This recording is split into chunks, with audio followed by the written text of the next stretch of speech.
Bueno, bienvenidos al webinar Crisis Actual. Las organizaciones podrían haber mitigado el impacto que se da bajo el desarrollo del convenio de cooperación entre el Servicio Nacional de Aprendizaje SENA y la multinacional española enfocada en capacidades cibernéticas para la gestión de tecnologías de la información, NEMO. Este convenio busca fortalecer la formación profesional en temas de ciberseguridad para contar con aprendices competentes en las tecnologías emergentes, preparados para afrontar la demanda del mercado y la industria 4.0. Queremos recordarle a todos nuestros asistentes que la duración aproximada de este evento es de 45 minutos y al final de la sesión tendrán unos lapso de 15 minutos para preguntas y respuestas o algún tipo de intervención. Bueno, para el día de hoy nos acompaña Santiago Morea Rubio, ISO del grupo BBVA durante 18 años, con experiencia como científico de datos especializados en la aplicabilidad de técnicas de Machine Learning para la solución de problemas en ciberseguridad. Miembro del grupo de ciberseguridad del Laboratorio de Computación e Inteligencia Artificial del MIT desde su creación en 2013 hasta el 2018. Fundador y presidente de la Asociación de High Tech en España y miembro de la sede norteamericana, seleccionado por el High Tech entre el 2014 y 2016 como uno de los 50 hispanos más influyentes en el mundo de la industria TI. Su actividad se complementa con una vida académica como profesor de matemáticas, Machine Learning, en la Universidad del Rey de Juan Carlos, donde también colideró el Instituto Tecnológico de Ciencias, Datos, Redes y Ciberseguridad. Actualmente, el Dr. Santiago es vicepresidente de Innovación y Ciberseguridad de OpenSprint en España. Bueno, doctor Santiago, para que nuestros asistentes conozcan de qué más trata esta eh, presentación el día de hoy, le doy la palabra. Muchísimas gracias, muy amable por tu presentación, lo cual ya la parte de aquí un poco más curricular está más que hecha. Hoy vamos a dedicar esta sesión a hablar sobre la crisis actual, pensando si las organizaciones podrían haber mitigado el impacto. Y hay un subtítulo puesto por aquí que es cuando la realidad supera la ficción. La crisis actual, si entendemos como la crisis actual, la situación de ciberseguridad en la que estamos ahora mismo, que está dominada fundamentalmente porque tenemos una secuencia permanente de noticias en los medios donde no paramos de tener incidentes, robo de información, ransomware en grandes corporaciones, y que además cuando hablamos con las fuerzas y cuerpos policiales de los países, lo que nos cuentan es que las empresas pequeñas están todavía peor. La respuesta que yo tengo, menos la mía, es que esto no se podría haber evitado. Ha sido imposible. Y va a ser muy difícil cambiarlo. Es decir, salir de esta situación no va a ser fácil. Y el seminario de hoy es para poder trasladar a la audiencia un poco mis reflexiones de por qué considero que esto pues, no se podía haber evitado y que además va a ser muy difícil que salgamos de ello. ¿Cuál es?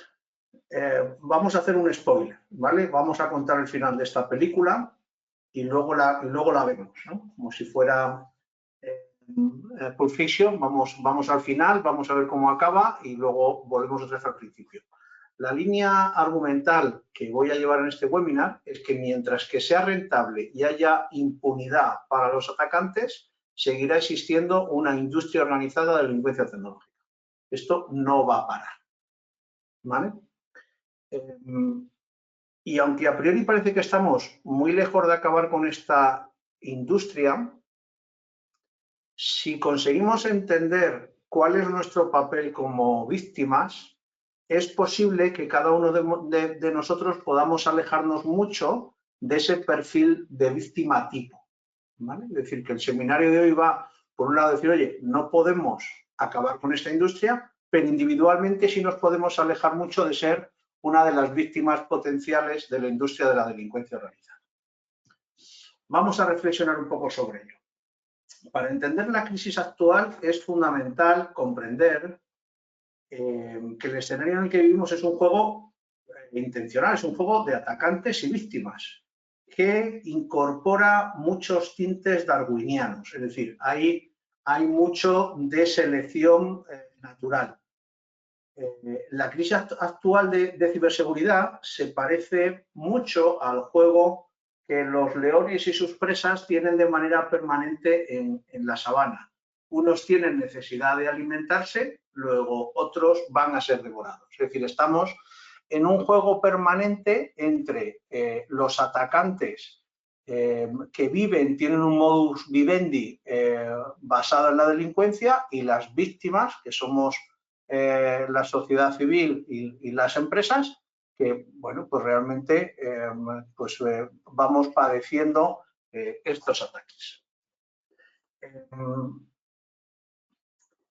¿Qué más podíamos haber hecho? Pues es que es complejo, ¿vale? Porque como estamos ante un tipo de juego intencional entre atacante y víctima, lo que podemos hacer es, como víctimas, protegernos, ¿vale? Si pensamos en el juego que decíamos antes de las gacelas y los leones, pues los que más corran y los que más preparados estén para defenderse, pues se alejarán de ser víctimas potenciales. Es decir, sí que podemos hacer mucho trabajo para alejarnos, para no ser parte de los individuos más débiles, pero lo que no vamos a poder aspirar es a acabar con esta lacra que es la ciberdelincuencia. Y vamos a intentar explicar por qué. Siempre va a haber víctimas débiles suficientes para que haya atacantes que estén viviendo de ellas. Eso es lo que no vamos a poder parar. Es decir, siempre que haya peces va a haber pescadores, y siempre que haya máquinas débiles, sistemas débiles y posibilidad de hacer fraude, de vivir de ello, pues va a haber pescadores que vivan de ello. Entonces, la pregunta que a mí me gustaría plantear es otra.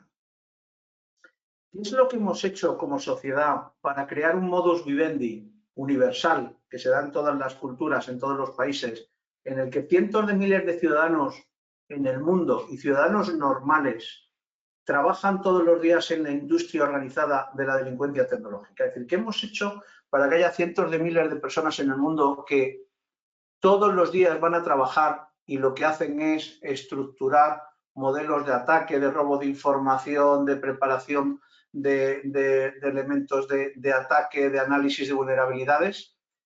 ¿Por qué será eso? ¿Dónde está el error? Pues el error está básicamente en la impunidad, la relación entre rentabilidad e impunidad. El número de personas que se consiguen detener y que acaban en la cárcel es bastante bajo frente al número total de personas que están viviendo de los delitos tecnológicos. La industria de la delincuencia organizada, como cualquier otra industria, trabaja con un modelo que es de rentabilidad ajustada al riesgo. Esto se estudia en los MBA, en contabilidad, en finanzas. La rentabilidad de un negocio tiene en la parte del numerador una fórmula que es más o menos ingresos menos gastos. Pues yo si abro una empresa, pues tendré que hacer una inversión y gracias a esa inversión tendré unos ingresos. Y luego tengo un riesgo que está en el denominador. ¿Cuál es el riesgo? Pues de pérdida de clientes, de que la inversión no la haga bien, de que la gestión la haga mal y realmente pierda dinero. ¿Cuál es el riesgo realmente para un atacante? El riesgo para un atacante es acabar en la cárcel. Luego, la impunidad tiene que ver con el denominador. Si nosotros quisiéramos acabar de manera estructurada como sociedad con la industria de la delincuencia organizada, aquí tenemos dos variables que son las que podemos atacar, que son, por un lado el factor de gasto, ¿vale? Es decir, tenemos aquí los gastos, se los podríamos aumentar a la delincuencia organizada, es decir, podríamos hacer que atacarles resultara muchísimo más caro. Y por otro lado, tenemos el factor del riesgo, es decir, podríamos hacer que la delincuencia organizada más veces acabara en la cárcel, ¿vale? Que es esta parte del riesgo que tenemos aquí abajo, ¿vale? Es decir, que es acabar con la impunidad.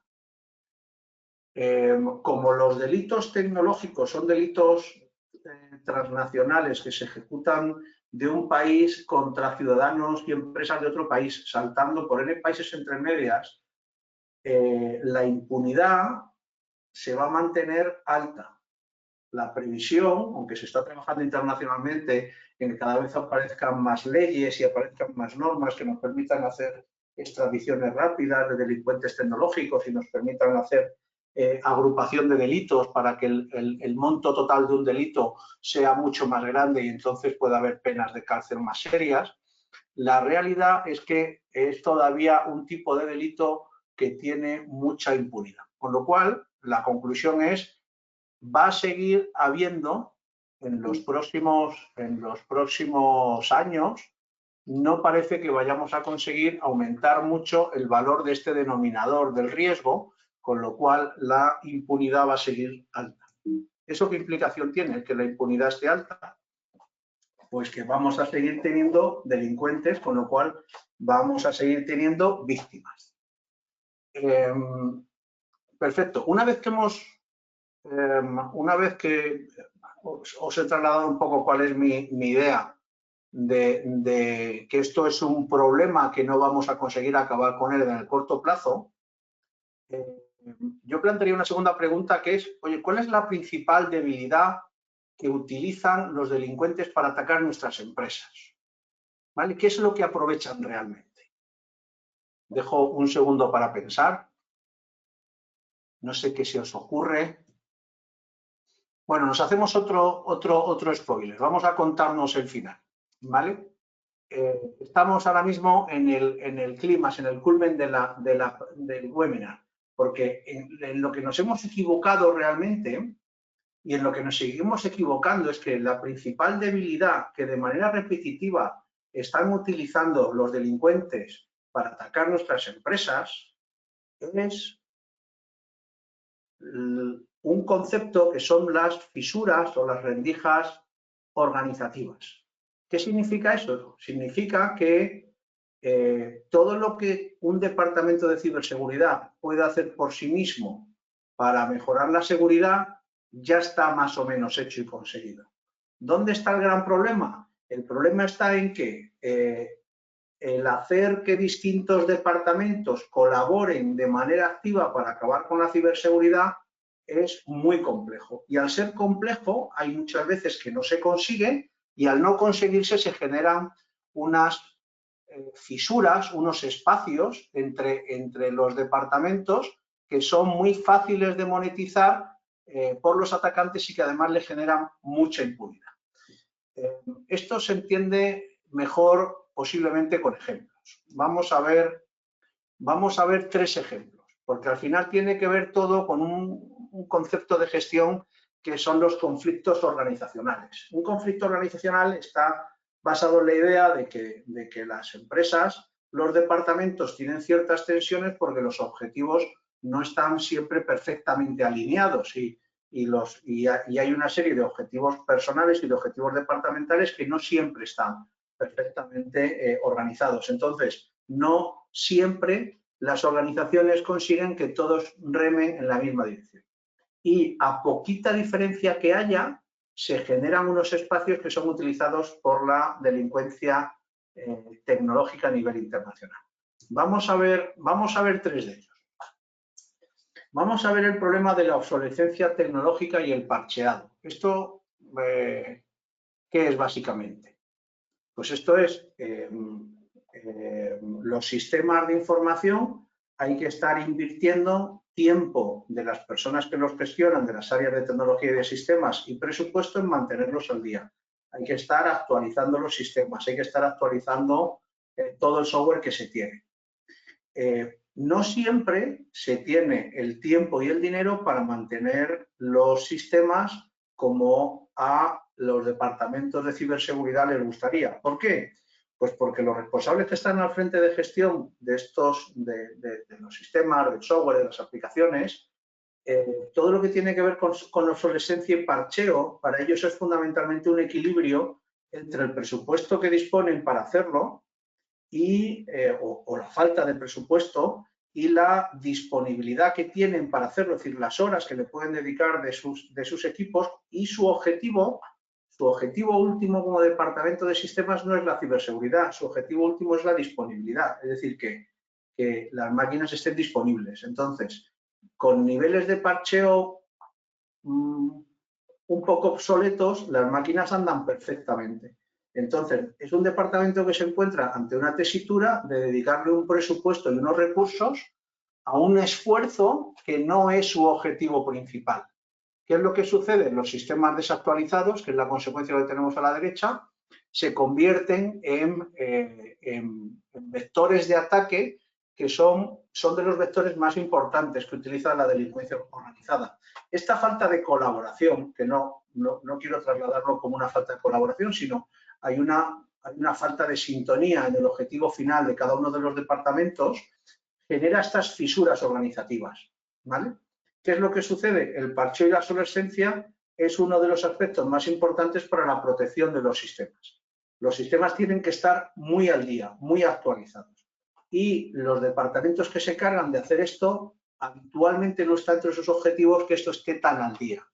Esta diferencia, es decir, un departamento trabaja, que no es el de ciberseguridad, para que las cosas estén seguras, pero no es su objetivo principal, es un ejemplo de lo que son estas fisuras. Vamos a ver otro ejemplo. Vamos a ver los problemas de visibilidad interna en las redes. ¿Qué significa esto? La visibilidad en las redes internas históricamente es una responsabilidad, y sigue siendo y debe seguir siendo así, de los departamentos de comunicaciones. Para los departamentos de comunicaciones, esta visibilidad es necesaria para que todas las máquinas puedan hablarse con todas dentro de las redes internas.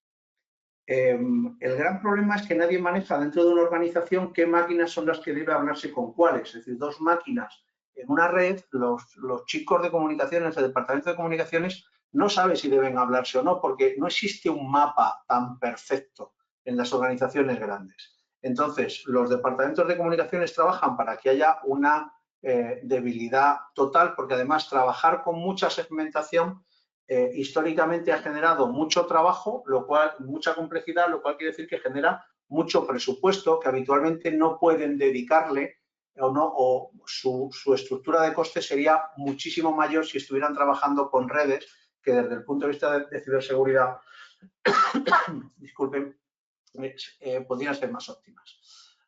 ¿Cuál es la consecuencia? Vámonos a la parte derecha de la presentación de la transparencia. Pues las consecuencias es que tenemos un exceso de visibilidad en las redes que lo que nos está generando es que facilita mucho el ataque a la delincuencia organizada. Es decir, los atacantes, una vez que consiguen entrar en una máquina porque ha habido una vulnerabilidad, una debilidad en el exterior y consiguen llegar a una máquina, si tienen una visibilidad muy grande de lo que hay dentro, pueden estar saltando de máquina en máquina en un concepto que se llama movimientos laterales.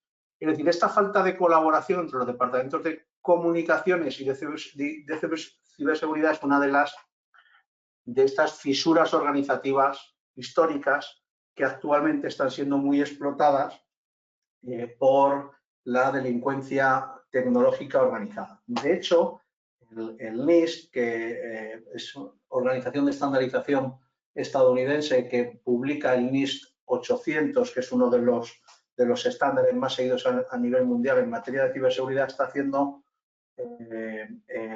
exige cada vez más un control exhaustivo para evitar la visibilidad dentro de las redes en unos modelos que llama arquitecturas de confianza cero, ¿vale? Las Zero Trust Architecture. Este es un segundo ejemplo, pero no solamente se da esto entre unidades tecnológicas, ¿vale? También se da con unidades de negocio dentro de las empresas. Por ejemplo, la utilización de doble factor. Doble factor es pues, que los empleados y colaboradores tengan que utilizar un token o algún elemento físico para poder conectarse a los sistemas.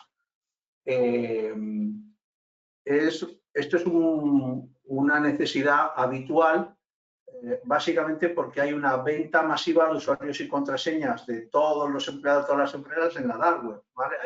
Hay una colección muy grande de usuarios y contraseñas. Si tú para conectarte desde fuera de una empresa a tu organización solamente tienes usuario y contraseña, va a ser relativamente fácil que alguno de esos usuarios y contraseñas haya sido averiguado y se esté vendiendo en la dark web. Son millones y millones y millones de identidades los que se venden en la dark web. ¿Qué es lo que sucede? Cuando hablas con departamentos de negocio que tienen problemas de subcontratación masiva, por ejemplo, los departamentos de negocio que llevan contact center, donde tienes miles de personas trabajando con mucha rotación, pues estar entregándole tokens a cada uno de los que se incorpora, pues hace que el proceso sea muy complejo, ¿vale? Entonces, hay una contienda permanente con los departamentos de negocio si no se entiende que es fundamental que esto suceda, porque para ellos lo fundamental es que cualquiera pueda sentarse en cualquier pantalla y pueda empezar a trabajar muy rápido, porque si no, están perdiendo negocio.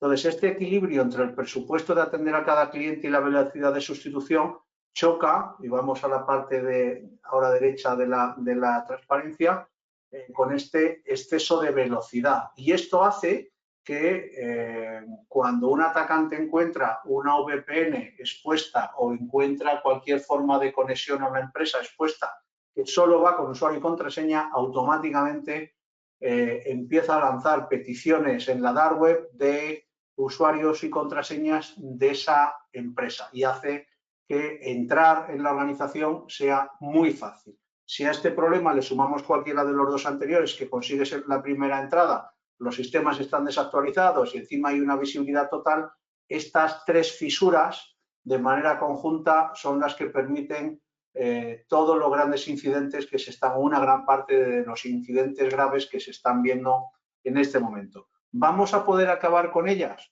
Con estas, por ejemplo, con estas tres fisuras y con otras que hay, porque estos son tres ejemplos, pues va a ser muy difícil. ¿Por qué? Pues porque lo que tenemos son tensiones dentro de las empresas que hacen que no sea tan fácil desbalancear la relación hacia la ciberseguridad, porque estamos penalizando el presupuesto de sistemas, el presupuesto de comunicaciones, el presupuesto de desarrollo, los presupuestos de los negocios.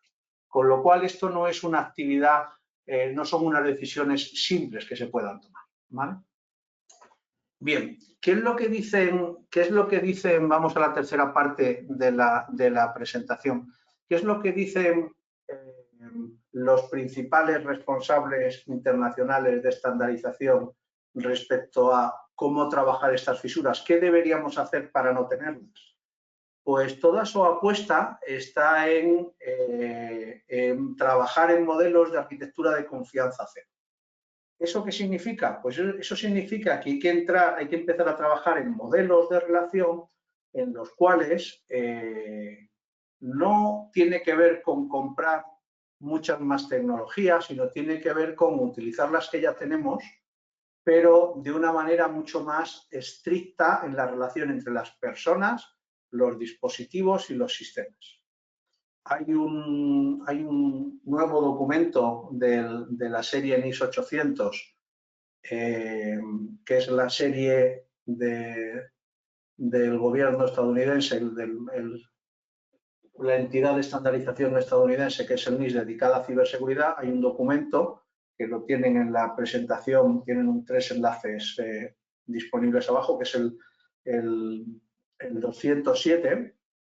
Es un documento que la última versión ha salido en agosto de este año. La primera versión, el primer draft fue de septiembre del año pasado, segundo de febrero de este año, y en agosto de este año, del 2020, ya se tiene el documento definitivo. Entonces, en este documento, este organismo de estandarización, que es el más seguido del mundo, nos anima a seguir en unos modelos que son de arquitecturas de confianza cero.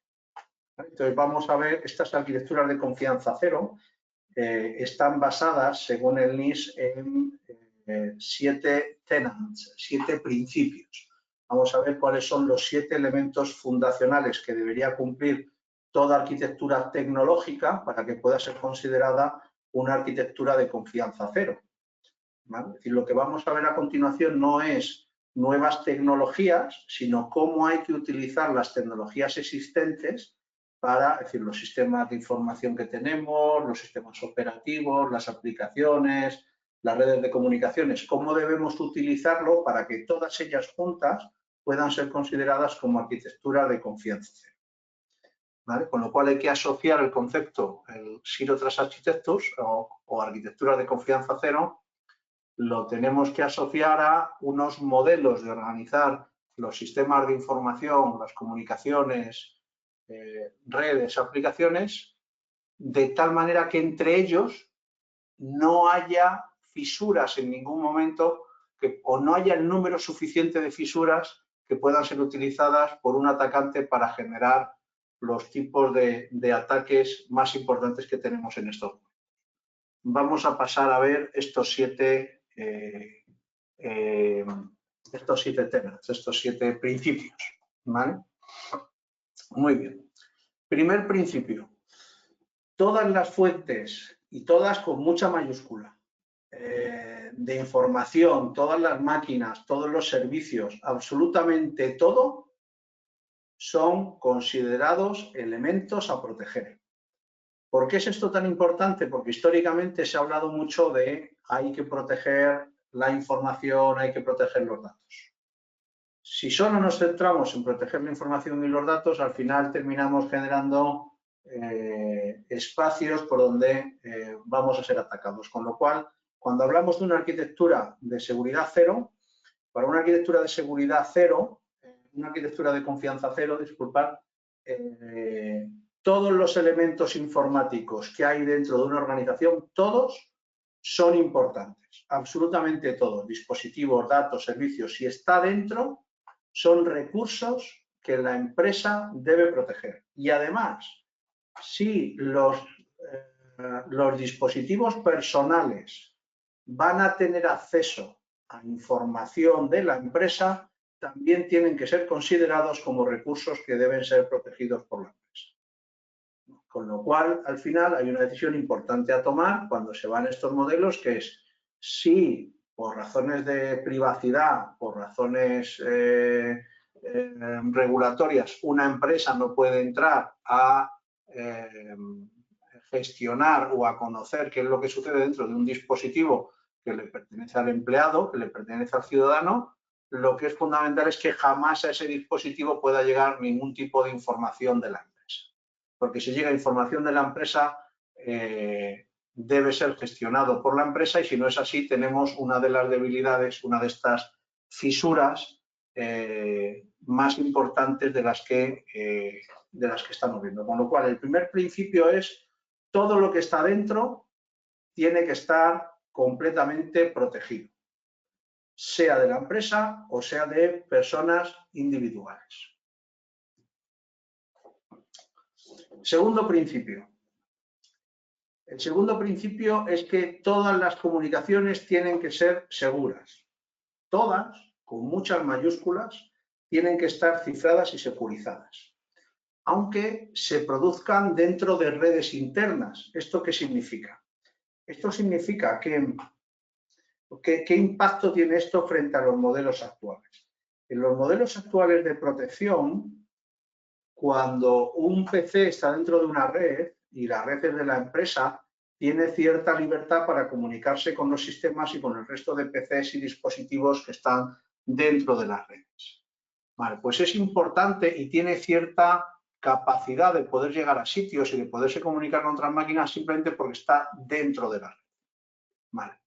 El segundo principio de las arquitecturas de confianza cero centra su discurso alrededor de que las máquinas no pueden tener ningún privilegio ni las personas por estar ubicadas donde están. Es decir, como no vamos a conseguir que un atacante, o nos va a ser muy difícil conseguir que un atacante rompa el perímetro y entre dentro de la organización, lo que no puede suceder es que una vez que esté dentro pueda hacer cualquier cosa.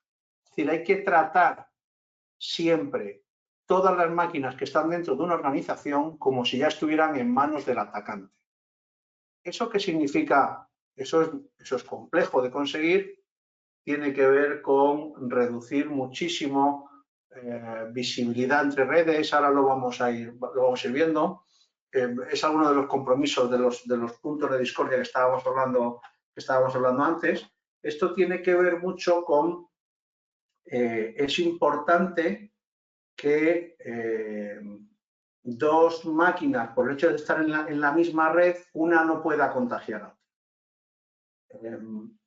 Intento explicar esto con un poquito más de detalle. En alguna de las empresas con las que he estado trabajando, que han tenido algún ataque de ransomware y les han cifrado todos sus PCs y los servidores en estos meses de pandemia, nos hemos encontrado todos con una situación que es los únicos PCs que no estaban cifrados eran los que estaban en teletrabajo. ¡Qué sorpresa! Entonces, cuando esto lo tienes que explicarlo a la alta dirección de una empresa, es decir, oye, ¿cómo es posible que yo haya perdido absolutamente todo menos los PCs que estaban en teletrabajo? Y la explicación es muy fácil. Los PCs que están en teletrabajo no pueden ver al resto de los PCs como si estuvieran en la misma red. Hay unas medidas de seguridad. Entonces, la pregunta que te hace la alta dirección cuando le estás explicando esto, la alta dirección de cualquier empresa que tenía un ataque de ransomware y que ha perdido mucho dinero es: oye, ¿y no pueden trabajar todos los PCs dentro de la empresa como si estuvieran en teletrabajo, aislados unos de otros? Y la respuesta es sí. De hecho, el segundo principio de las arquitecturas de confianza cero es lo que te dice. La ubicación, que es la frase copiada directamente de la norma, el Network Location Alone does not imply trust. Es decir, que el que una máquina esté en una red no le da ningún derecho a atacar al resto de las máquinas que estén en la misma red. Eso hay que evitarlo. No es trivial, no es una cosa sencilla, pero hay que trabajar para conseguir eso. Es el segundo de los principios y esta norma estadounidense nos va a empujar a todos a irlo haciendo. Vamos al tercer principio. El tercer principio es que todos los accesos deben concederse por sesiones. Y además que estas sesiones deben ser cortas en el tiempo. Uno no puede tener sesiones de trabajo de 48 horas. Las sesiones deben ser muy cortas y se tienen que estar renegociando de manera permanente. Y jamás, con muchas mayúsculas, debe darse acceso a un recurso sin que haya habido previamente una autenticación y una autorización. ¿Qué significa eso? Significa que en los sistemas actuales y en las redes actuales no es extraño encontrarse con mecanismos que permiten que una máquina, por el hecho de estar físicamente ubicada en una red, pues se le concede acceso para llegar a un recurso. Pues una máquina está pinchada en una red y entonces tiene acceso para conectarse a los servidores de disco. Y eso se le da, pues si la máquina está pinchada durante meses en las redes internas, pues durante meses tiene ese acceso, ¿vale? Es decir, la idea de este principio es que todo acceso a cualquier recurso se debe estar otorgando previa autenticación y autorización. ¿Cuál es la diferencia entre autenticación y autorización? Para los mecanismos de autenticación son los que a mí me identificarían como Santiago Moral, y los de autorización serían los que me permiten o no, si voy a ir al cine, me permiten o no entrar en el cine.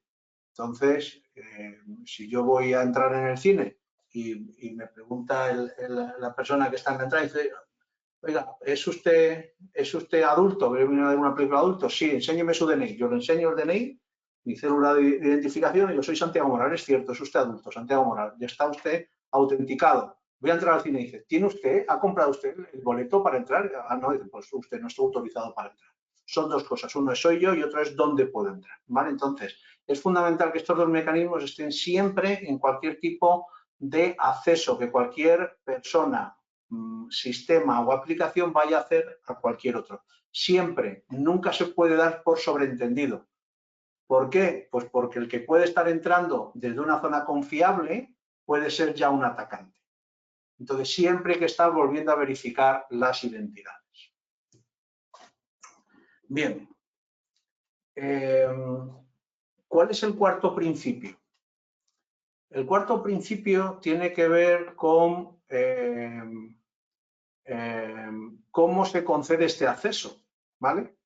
Y hasta ahora el acceso lo trabajamos fundamentalmente basándonos en usuario y la contraseña, ¿no? Pues tengo un código de usuario, tengo una contraseña, me conecto a los sistemas. El principio cuarto de la Zero Trust Architecture lo que nos indica es que debemos meter más atributos, debemos incorporar más atributos en el proceso de autenticación y tiene que ver mucho con el comportamiento, ¿vale?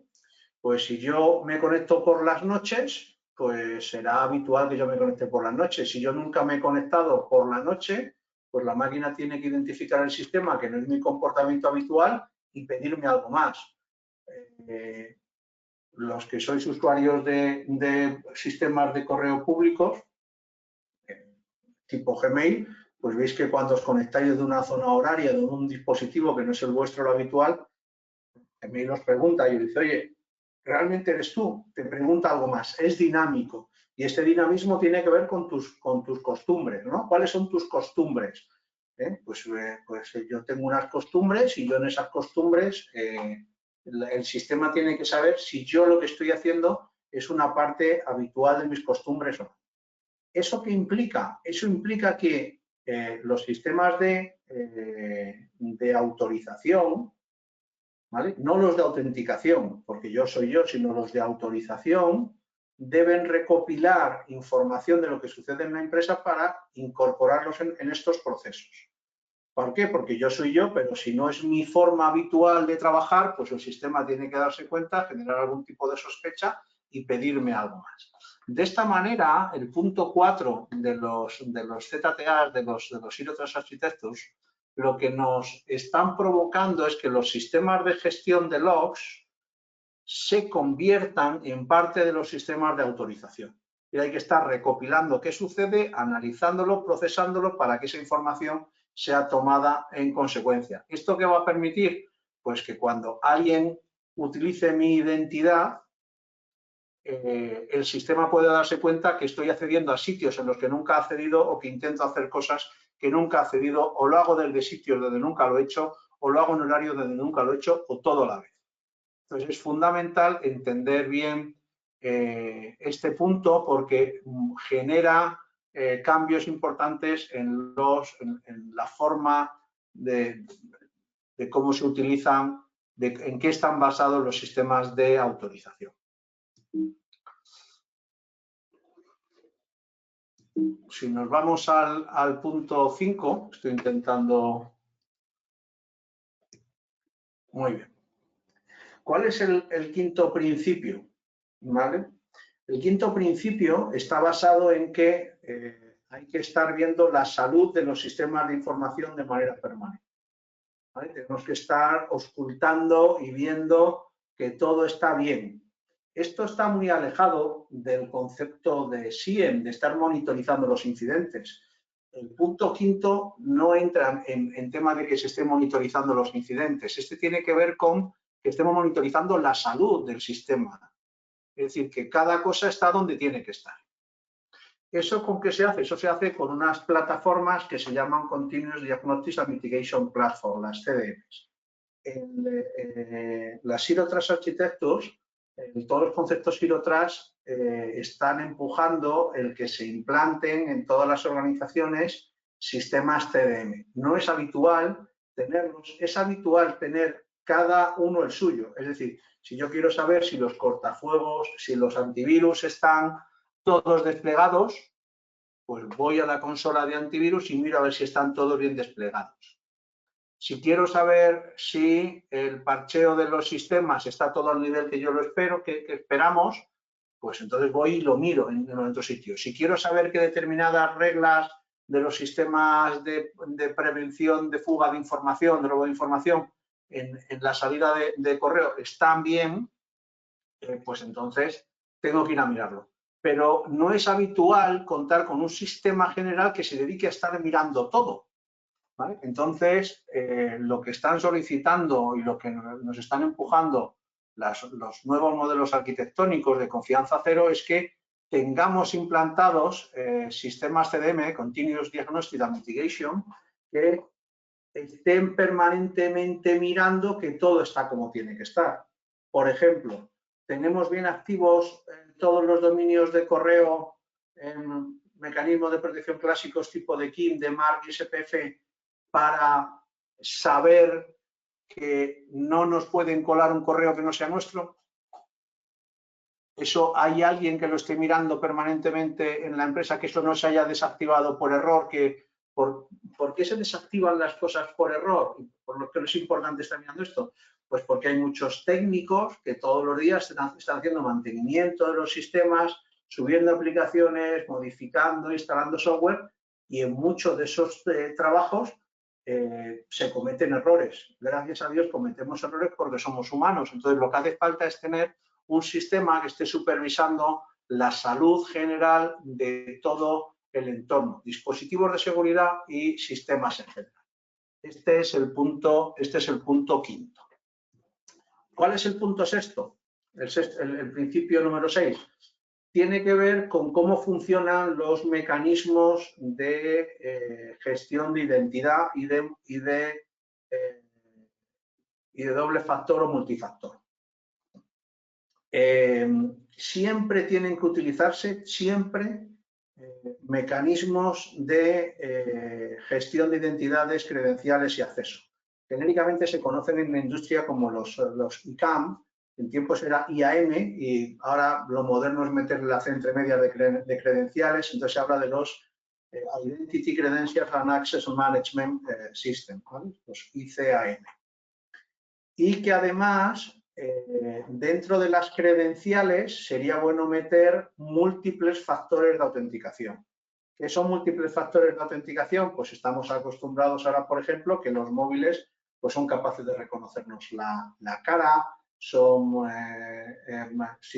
históricamente pues ha habido y se siguen utilizando mucho tokens, que son generadores de números aleatorios, y que al final, siempre que tengamos que acceder, siempre que haya que acceder, tenemos que tener a cualquier sitio, aunque estemos dentro de la organización, tiene que haber un sistema de gestión de identidades, credenciales y accesos que sea que nos esté garantizando que nosotros somos los que decimos que somos y que estamos autorizados a llegar y a conectarnos con los recursos con los que nos queremos conectar. Y además, siempre que sea posible, hay que utilizar múltiples factores de autenticación. Como recomendación mía, más allá de lo que dice NIST, es fundamental utilizar doble factor al menos, con un token o con algún otro mecanismo, cuando se estén utilizando solamente usuario y contraseña para conectar desde el exterior de la organización hacia adentro. Como os comentaba antes, el volumen de credenciales de empresas y de particulares que se compran y se venden en la dark web es ingente, y entonces es fundamental que ninguna empresa tenga activos mecanismos para conectarse desde fuera hacia el interior exclusivamente basados en usuario y contraseña. Son muy débiles y están siendo objetivo principal de los grupos de delincuencia organizada.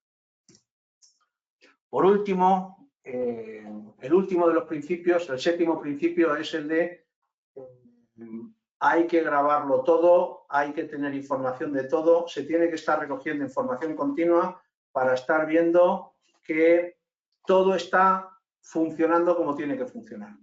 Esto sigue alejado de los sistemas SIEM de estar monitorizando incidentes, es simplemente que se tiene que estar recopilando información, dice de manera literal, de la infraestructura de red, de la situación de los activos y comunicaciones, ¿vale? Entonces, hay que estar tomando de manera permanente y grabando la actividad. ¿Esto qué implica? Esto implica que los puntos 4, 5, 6 y 7 todos se comunican por dentro, porque todos están basados en que se recopila mucha más información para estar haciendo un análisis permanente de que todo está funcionando como debería estar funcionando, ¿vale? Y estos son los siete principios, tal y como habíamos quedado. 45 minutos, creo que voy perfectamente ajustado en tiempos. Y bueno, esto es cuando la realidad supera la ficción. Muchísimas gracias y pasamos a turno de preguntas. Muchas gracias, Santiago, por tu intervención. Bueno, voy a comenzar a leer algunas de las preguntas y yo ahorita le doy la palabra a alguno de nuestros asistentes. Digamos, para comenzar, tenemos la primera pregunta. Dice, pero este problema no acabaría con los servidores cuánticos y los servicios de la nube como AWS. No va a acabar. No sé si, no sé si la informática cuántica va a acabar con ello, pero primero tengo que verla antes de poder opinar que no. Pero el resto de la informática que conocemos hasta ahora no va a acabar con estos problemas. Se supone que todos los pasos que vamos dando van encaminados a quitar algunos de estos problemas, por ejemplo, todo lo que sucede en Amazon y todo lo que es integración continua y lo de DevOps y el DevSecOps, todo eso favorece el que haya menos incidentes, pero siempre van a quedar espacios suficientes. Pensar de verdad en el símil que os hacía de los leones y sus víctimas y los ñus o las gacelas. Ahí siempre hay débiles que van a alimentar a los atacantes.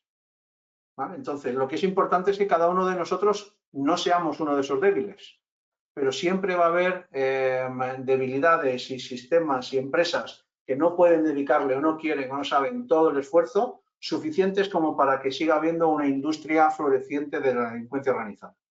Esa es mi visión.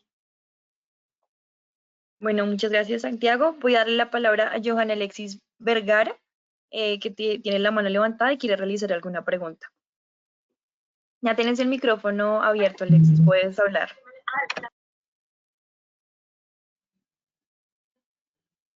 Bueno, creo que no, algo sucedió. Bueno, voy a leer algunas de las otras preguntas que la hace Rodrigo de Jesús y dice, buenos días, si hablamos de crisis, actualmente en las organizaciones, ¿la suite de Google de Adobe es segura? ¿La suite de Google? De Google. Uh-huh. Me alegra que me haga usted esa pregunta.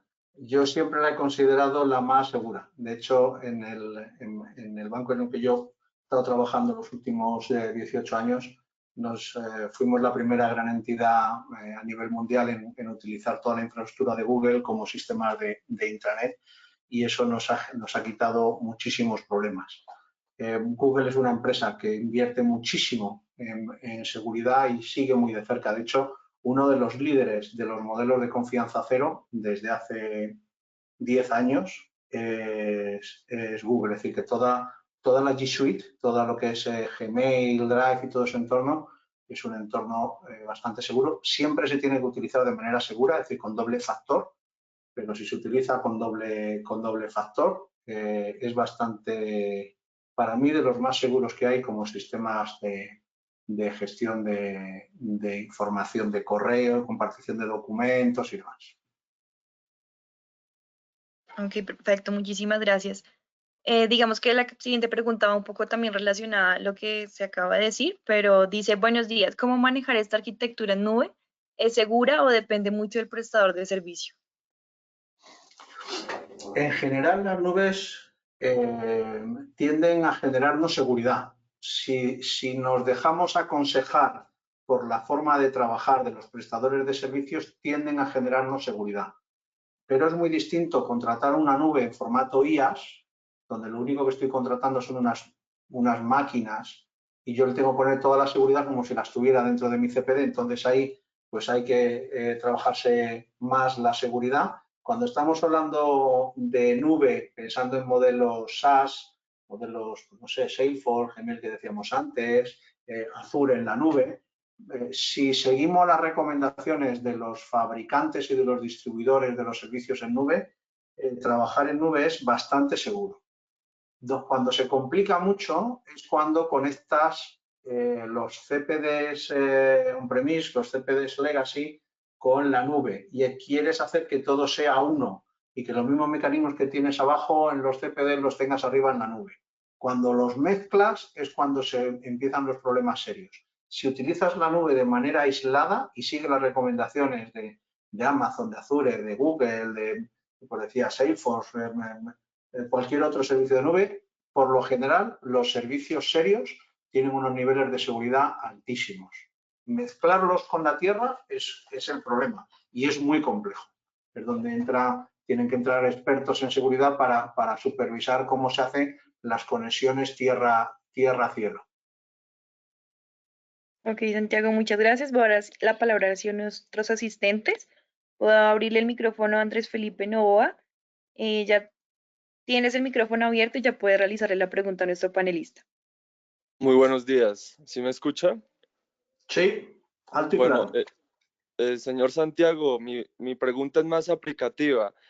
Uno podría con este seminario y más con la información que uno va encontrando, crear un modelo para poder capacitar al cuerpo de seguridad de cada empresa, que en estos casos son los celadores o fuerzas, sí, comerciales de ahí dentro del local o negocio. Uno podría crearle una parte aplicativa para capacitarlos y ellos se encargaran de las partes técnicas básicas y ya la parte interna profesional lo manejaría alguien experto. ¿Se podría? Sí, sí, Andrés, yo creo que es un poco el objetivo. Es decir, tiene que haber mucha concienciación. Es decir, hay mucho trabajo de generar conciencia dentro de las empresas, en los equipos de negocio, en las áreas de tecnología. Hay mucho trabajo de trasladarle a cada uno cuál es su responsabilidad.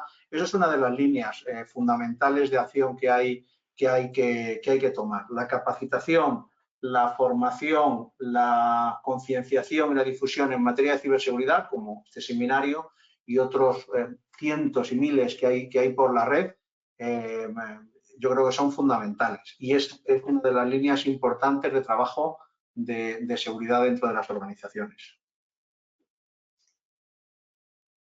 Muchas gracias, Santiago. Te voy a leer otra pregunta que dice, buen día. Desde su experiencia, ¿qué recomendaciones nos brinda teniendo en cuenta la falta de concientización de la importancia de este tema? A ver, la recomendación es concienciar. Si eres un responsable, depende de cuál sea la función de la persona que ha hecho la pregunta. Si eres un responsable de seguridad, es fundamental que trabajes en concienciar a la alta dirección y a tus compañeros de tecnología y desde ahí concienciar a los negocios y concienciar a los empleados y a los clientes. Es fundamental. Las labores de concienciación son de las más importantes. Todo lo que estábamos contando en este seminario tiene que ver con cómo reestructurar los modelos arquitectónicos, que es una cosa que tiene que ver mucho en cómo se coordinan todas las áreas de informática entre ellas. Pero las labores y esa es mi recomendación es aproximarte mucho a las áreas técnicas, trabajar con las áreas técnicas. El siguiente gran salto de calidad en la seguridad, de hacerlo bien, es trabajo conjunto de todas las áreas de informática. Los chicos de ciber solos hemos llegado hasta aquí y el siguiente salto o lo damos trabajando todos de la mano, todos los compañeros de informática, o es imposible. Es imposible. Bueno, muchas gracias. Te voy a leer la siguiente pregunta que dice, ¿el doble factor tiene o tendrá alguna vulnerabilidad en el futuro? Seguro, no hay nada perfecto. Lo único que hemos aprendido es que no hay nada perfecto. Lo que sucede es que lo que hay que estar atento es a cuando aparece esa vulnerabilidad, el sector se entera. Si tú vives en el sector de la ciber, te enteras de que tiene una vulnerabilidad y haces los procesos primero para corregirlo de manera temporal y si no se puede corregir para cambiarlos. Todo va a tener vulnerabilidades. ¿Vale? Lo que pasa que son siempre menores que si no lo tienes. Es decir, nada te garantiza la vida. ¿Vale? Nada te garantiza que no vayas a tener un incidente de ciberseguridad. Lo importante es que seas de los que menos probabilidad tenga de tenerlo. ¿vale? Eso es lo importante. Es decir, el concepto que os intentaba trasladar en este seminario es que es importante ser de los que menos probabilidad tiene de tener un incidente. Entonces, utilizar doble factor te reduce mucho la probabilidad. Y cuando le aparezca vulnerabilidad, que siempre aparecen en todo, no existe la tecnología ni el proceso sin debilidades, eso no existe, por propio concepto de cómo es el universo. Cuando aparezcan esas debilidades, pues lo que hay que hacer es estar atento, enterarse uno rápido y trabajar para corregirlas, evitarlas o cambiar la tecnología si fuera necesario. Ok, perfecto, muchas gracias. Una de las preguntas que nos hacen nuestros asistentes es cómo tener una buena seguridad en mi empresa con pocos recursos. Con pocos recursos. Es complicado, es complicado. La seguridad consume recursos. Para gastar muy poquitos recursos en ciber, la empresa tiene que estar muy ordenada. Y, por ejemplo, yo ahora, desde hace dos años, pues estoy participando en la creación de distintas empresas. ¿Qué hacemos cuando creamos una empresa? Pues, por ejemplo, cuando tú creas una empresa ahora nueva, una de las formas es hacerla pura nube, ¿vale? Que es Pure Cloud.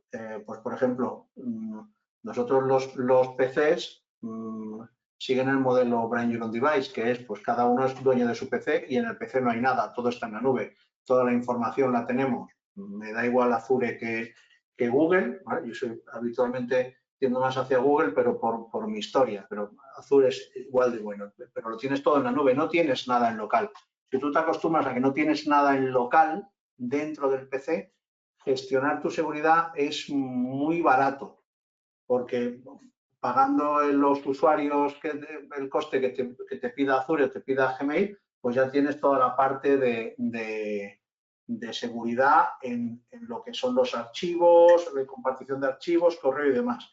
Y luego, si necesitas otro tipo de servicios, pues, por ejemplo, contratar temas de clientes, por eso lo menciono tanto. Pues si tus clientes los gestionas en Salesforce directamente y tienes unos aplicativos que es puro nube en Salesforce, pues también te olvidas de la seguridad, pues ya se lo estás pagando a Salesforce. Si necesitas los procesos de contabilidad y recursos humanos, pues contratas una nube que se dedica a eso. Entonces, si tú ahora mismo, cuando haces una empresa pequeña y estás arrancando, si los servicios de compartición de correo, compartición intranet, los pones en Gmail o en Azure. Tus servicios de contabilidad los contratas en una nube de contabilidad, pues tipo los sistemas, los ERPs que hay y de contabilidad que hay en la nube, pues prácticamente tu coste de ciberseguridad desaparece. Prácticamente. Metes un antivirus en el PC, un EDR, que además empieza a haber antivirus y EDR open, y pues tienes una seguridad prácticamente a coste cero. Para empresas pequeñas y que se estén creando ahora. Si la empresa ya existe, tiene muchos años, está basada en CPDs, está basada en que tú tienes tu informática interna, tu sistema de recursos humanos lo tienes dentro, todo lo tienes dentro, es muy difícil hacerlo con coste bajo. Muchas gracias, Santiago. Voy a leerte la siguiente pregunta que dice, ¿se puede aplicar el Machine Learning en máquinas de de una organización para crear una política dinámica e inteligente que permitan que los accesos sean restringidos en horas no habituales, según el quinto principio del NIST? Por supuesto. Por supuesto, la respuesta es sí. Yo he estado y sigo trabajando en ello, en la aplicación. El instituto que dirijo es de Data Complex Network and Cybersecurity Sciences, es decir, es de ciencias de los datos, Complex Network y ciencias de la ciberseguridad. Es una de las mejores tendencias estar analizando los datos, para eso hay que recogerlos en logs, que decíamos en los últimos principios también, recoger los logs, los tratas, los analizas y ves comportamientos anómalos. Y con esos comportamientos anómalos, utilizando Machine Learning, eres capaz de tomar decisiones mucho más acertadas. Hace ya años que se utiliza Machine Learning para la toma de decisiones de autorización.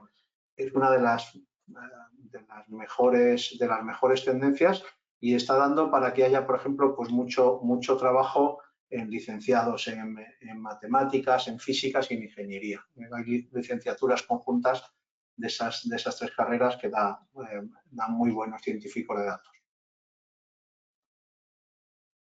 Muchísimas gracias. Espero la respuesta sea haya sido respondida para nuestro asistente.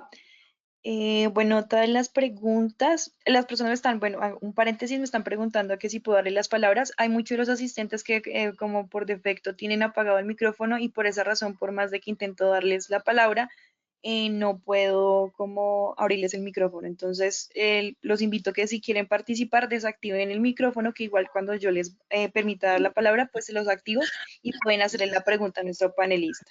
En este caso ya puedo abrirle el micrófono a Brian Steven Hernández, que también tiene una pregunta y tiene la mano levantada, entonces voy a darle la palabra. Ya puedes, ya puedes hablar, Brian, si no estoy mal, ya tienes el micrófono abierto. Bueno, creo que, bueno, estamos presentando algún tipo de inconveniente, entonces voy a seguir con la lectura de preguntas mientras que intentamos ahorita darle la pregunta a alguno de nuestros asistentes. Bueno, acá una de las preguntas es, ¿cómo mitigar el impacto y la posibilidad en los sistemas de ciberseguridad?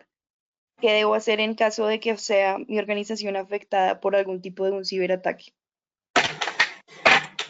Si tienes algún ciberataque serio, cuando digo serio es un ransomware, es fundamental que te pongas en contacto rápidamente con una empresa especializada en la materia, alguna empresa de ciberseguridad.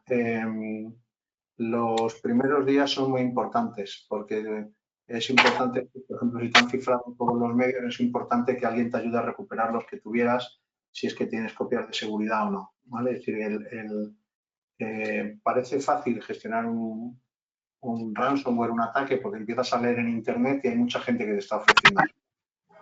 La gran parte de las personas que te ofrecen ayuda o que te dan trucos mágicos, lo que están haciendo es robarte más, ¿vale? Es decir, hay que entrar y siempre que tengáis un incidente, entrar en contacto con una empresa seria y sólida que se dedique a estos temas de manera históricos, ¿vale? Si tenéis un incidente serio, es igual que con un tema médico. Si tenéis un tema médico serio, pues hay que ir al hospital. Pues con un tema de ciberseguridad serio, hay que ir a una empresa reputada que lo que pasa es que vale dinero, es caro, ¿vale? Pero hay que hacerlo. Es fundamental contar con profesionales el día que hay una mala noticia.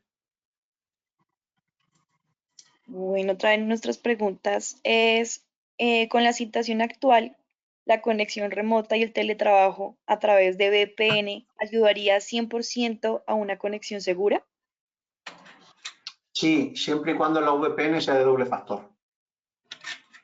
Es decir, siempre, si entras por VPN con usuario y contraseña, eso genera una debilidad tremenda.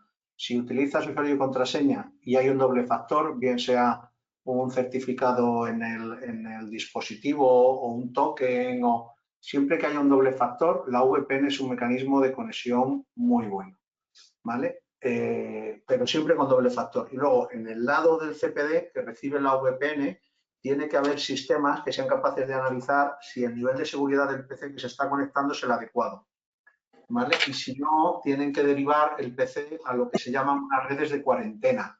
El PC entra, pero no accede a la red, sino que entra a unas redes de cuarentena para que los técnicos puedan revisarlo y puedan ver si es que tiene algún troyano, tiene algún virus o que se actualice para que esté a la última versión del sistema operativo de software base y de anti-malware y EDR. Pero la respuesta es sí, la VPN es buena, pero con muchos condicionantes para hacerlo bien. Si no, es muy mala. Una VPN con usuario y contraseña es una de las formas de tener ataques de ransomware más vistas ahora mismo. Es peligrosísimo. Ok, muchas gracias. Voy a intentar darle nuevamente la palabra a alguno de nuestros asistentes. Voy a darle la palabra a Leonardo de Jesús Carrillo. Ya tienes el micrófono activado y puedes hacerle la pregunta a nuestro panelista. Buenas, ¿qué más, señor Santiago? ¿Cómo está? Muy bien, espero que usted también. Sí, bien. Señor Santiago, en sí tengo una síntesis de varias dudas.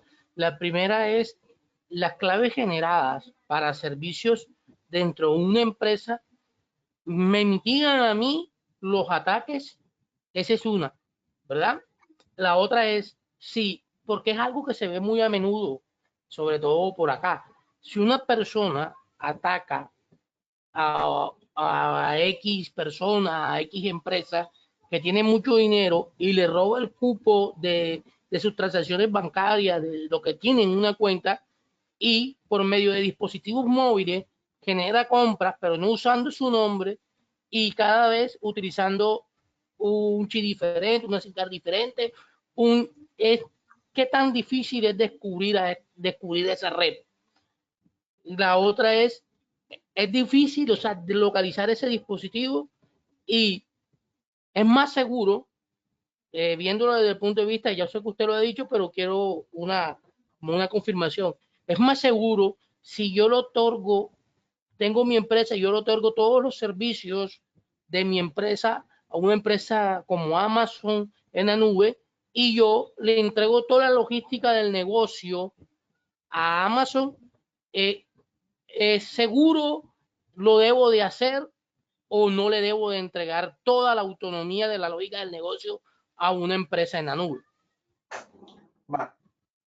La primera pregunta no la he entendido bien, lo de las claves generadas. Lo de las claves generadas es, por ejemplo, si hay un servicio de acceso a tal servidor y se lo voy a dar a tal persona, yo le genero una clave para que entre. Y si viene Vale. otra persona, le doy otra clave. Eso mitiga los ataques, me ayuda en la seguridad. Vale, empecemos por ahí. En principio sí, el día que usted se la da, sí, está mitigado, pero esa clave empieza a ser usada. Y cuando es usada, los dispositivos desde los que se usa pueden tener algún troyano. En algún momento puede aparecer algún troyano. Esa clave en algún momento puede ser averiguada, puede ser vista por esos troyanos y enviada a la dark web y que se empieza a vender. Con lo cual, el día que se generan es seguro, pero a partir de ese día empieza a perder seguridad. Con lo cual, usuario y contraseña es un mecanismo hoy por hoy bastante débil. Hace falta, para estar relativamente seguros, un doble factor. Doble factor, Gmail trabaja con unos, Vasco es un fabricante de tokens, es decir, hay muchas formas de tener un doble factor, pero hay que tener algún doble factor. Por ejemplo, los dispositivos móviles han decidido tomar como segundo factor la biometría y nos hacen reconocimiento de cara o reconocimiento de huella, ¿vale? Con lo cual, las claves generadas son seguras el día que se generan, pero a partir de ahí pueden ser espiadas porque se usan porque alguien las esté espiando en el dispositivo que las usa, donde se teclean, ¿vale? La siguiente, la parte de móviles y fraude y cómo se localizan suele ser complejo, no es fácil, porque si no, si fuera fácil, los ladrones no lo estarían haciendo así, ¿vale? Y pensar que los ladrones en la fórmula que os enseñaba antes, en el denominador tienen una parte de riesgo. No es trivial encontrarlos, no es fácil, porque además suelen utilizar saltos entre países, con lo cual no es fácil localizar los fraudes, ¿vale? No es simple, no es una tarea, la policía tiene ahí un trabajo muy complejo, ¿vale? No es fácil localizar eso. Y luego, entregarle o no toda la logística de una empresa a la nube, mi opinión no es ni que sí ni que no, vamos por partes. Primero, cuando tú subes tu informática a Amazon, tú tienes que seguir preocupándote de tu informática. Amazon no te está aportando la seguridad si lo que contratas es IA, si lo que contratas es una infraestructura as a service, la seguridad la tienes que seguir poniendo tú exactamente igual que la pones en los CPDs, ¿vale? Con lo cual, cuando yo digo lo de pasarle a la nube, estoy pensando más en formato SaaS, lo que os contaba de las pymes, que estoy ayudando a crear en estos 2 últimos años. Lo que estamos haciendo es que los servicios, yo no me estoy llevando nada a Amazon, no porque sea débil, sino porque lo que estoy contratando es SaaS, estoy contratando aplicaciones finales que están en la nube, como Gmail, ¿vale? Y hay ERPs para hacer seguimiento de clientes, hay sistemas de contabilidad y bueno, eso es una forma de trabajar. Si te llevas todo a la nube, toda la logística, desde mi punto de vista tienes que tener 2 precauciones. Una, debe ser una empresa muy seria. tipo Amazon, ¿vale? Si te llevas toda tu informática a una nube que sea poco conocida, puedes sufrir problemas de secuestro, ¿vale? No se dan mucho, pero sí aparecen de vez en cuando problemas en empresas que tienen servicios de nube, empresas pequeñas que dan servicios de nube baratos, tienen problemas de liquidez y secuestran la información de sus clientes. Eso nunca te pasará en uno grande. Entonces, siempre que te lleves las cosas a la nube, si vas a hacer una salida tremenda, total, tienes que llevártelo a una nube conocida y con mucho respaldo financiero, pues tipo Amazon, Azure, Google, pues hay empresas, yo es que en Colombia no conozco ninguna, pero en Europa hay empresas que no son estadounidenses, pero son muy serias, ¿vale? Y te puedes llevar las cosas. Y dos es, si te lo vas a llevar, tienes que meter toda la seguridad, es decir, no te la van a dar. Si tu infraestructura tal como la tienes ahora te la subes a la nube no te va a dar la seguridad. Es si empiezas desde cero y lo contratas en formato SaaS. ¿Vale? Espero haberte respondido.